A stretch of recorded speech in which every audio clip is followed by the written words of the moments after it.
lots of things with Yamaha written on it, which is fairly unusual for me. There you go. So I went and ordered a bunch of parts from Fowler's in Bristol. Thanks for the heads up on that, Carl. They seem to be fairly well stocked with genuine Yamaha parts. So I have gone for all new gearbox bearings. So 4 gearbox bearings, one of these, that one I think, that is for the oil pump bearing, I think. Then we have the 2 big crank seals. Important to buy genuine Yamaha, I believe. You can get cheaper alternatives. They're not that much actually. One's about 20 quid and the other one's about 10 quid, so they're not expensive. Water pump seal, another oil pump seal, and then we have a gasket for the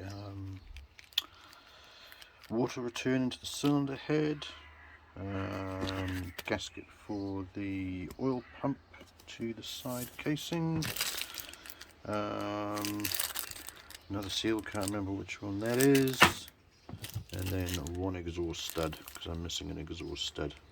I've got 3, and it was important to get a Yamaha one because they've got this nice little, I don't know if you can see there, they've got that nice little shank detail which is sort of curved. And I looked at their cylinder studs, because remember I basically wrecked all the cylinder studs getting them out. I looked at the cylinder studs that Fowler's had listed, and there's 3 different lengths. So there's a short, a medium and a long. There's 4 shorts, 2 mediums, 2 longs, and Fowler's had the same part number for all the different 3 lengths, so obviously I didn't trust that, because I just end up with a bunch of short ones, a bunch of medium ones, or a bunch of long ones. So I found on eBay a guy that sells complete sort of kits for power valves and LCs and stuff, and these are 304 stainless. Obviously I don't know how good they are, but they're about 20 something quid, which is pretty much a bargain in my eyes, for 8 stainless 304 cylinder studs. All the other studs and bolts I have, and they're reusable, so I'll be doing that. So I've gone through, here's the list, and so that lot there, £216.55, thank you very much. And yeah, so I've gone through and checked that everything's there. So I put a total order in for about 260 something, so there's quite a few items on back order, which have to come from Europe warehouse, I think. And then at the moment my cylinders and my crank are at PJME in Wolverhampton, so crank is getting completely rebuilt with new bearings, etc, etc. Maybe new conrods, maybe new everything. We'll have to wait and see what they think. They haven't started it yet. Plus they got my barrels, of course, for rebought, and then supply of pistons.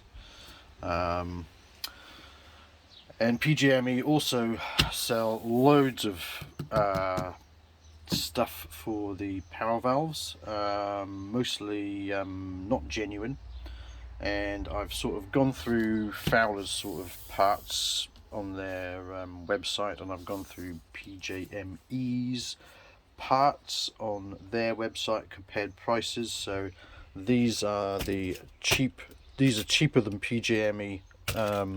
So the genuine Yamaha Fowler's, all these parts are cheaper than the pattern parts from PJME in Wolverhampton. Yeah, exactly.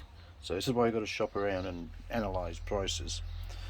And then PGME do a bunch of stuff that was cheaper than the genuine Yamaha stuff from Fowler's, So when they do my crank and my barrels and send that back to me, I'll be putting in an order of around about 40 quid for parts as well.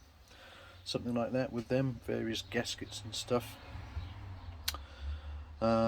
So they're just going to go into a box until I'm ready to start rebuilding the engine. And then all my painted stuff is over here curing and hardening. So you can see I've gone through and I've basically, so 2 coats of black on all of these parts. So 1 coat of etch primer, 2 coats of the high temperature black enamel, and then I've gone through and I've just sort of just flattened them down basically, because I'm going to be putting a lot more paint on these parts. Still got the head to flat down, still got the top cases to flat down, but I'll get around to that. And this is hard enough now, so I painted that after these bits, and then this was the last thing I painted, so I just do them in the order I painted them, so they get harder and harder, and these are nice, fairly nice hard surface now. Does not feel soft at all, which basically means all the solvents have cured out of them, but still going to be putting a lot more paint on these parts. And obviously the barrels, when they come back, I've got to start from scratch doing the paint on them as well, but that's fine. But I'm not going to be painting those yet because it's only about 15, 16, 17 degrees, something like that today, and I really want it to be over 20 degrees, so I'll just have to wait for a bit of a better day really. And that's about it. Added some loops to the bike lift and bought these little cam buckle straps, and they hold everything very securely. I can even sort of take the stand out and it stands up by itself pretty well, so just to make things secure. So yeah, just a wee progress update and starting to get some goodies in.